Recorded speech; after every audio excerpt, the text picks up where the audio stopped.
এরপরে 3 নম্বর অঙ্ক। 3 নম্বর অঙ্কে আছে বার্ষিক কত শতাংশ সুদে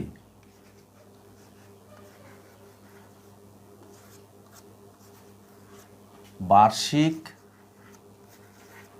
কত শতাংশ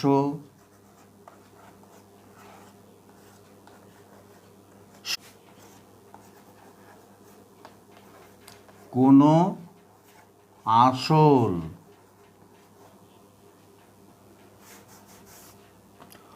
কোনো আসল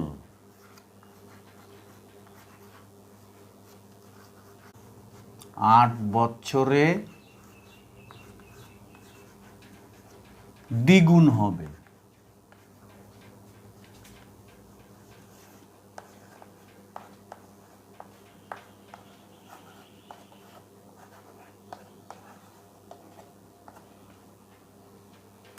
বার্ষিক কত শতাংশ সুদে, অর্থাৎ কিনা এখানে বের করতে হবে rate R R equal to interest into 100, নিচে থাকবে আসল টাকা এবং টাইম। ইন্টারেস্ট ইনটু 100, নিচে থাকবে আসল টাকা এবং টাইম। তাহলে অঙ্কের ভাষায় কি দাঁড়াচ্ছে? তাহলে 100 টাকা যদি 8 বছর খাটাই,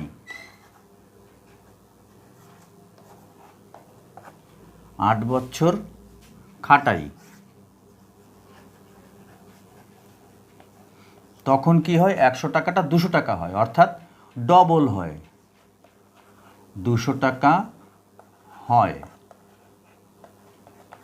তাহলে আমাদের করতে হবে কি, 100 টাকা আবার 100 টাকাই হবে, তাই তো? তাহলেই ডবল হবে। তাহলে 100 টাকার সুদ কত পার্সেন্ট সেইটা বের করলে আমাদের মিটে যাচ্ছে, অর্থাৎ কিনা রেট 100/8 সমান সমান 12.5%। 100 টাকা যদি 8 বছর খাটালে 200 টাকা হয়, অর্থাৎ কিনা 100 টাকার ডবল হয়। তাহলে 100 টাকায় কত বছর খাটাচ্ছি? 8 বছর। কত পার্সেন্টে? এই পার্সেন্টে। 8 বছর খাটলে পরে এই 100 টাকায় আর 100 টাকা হবে।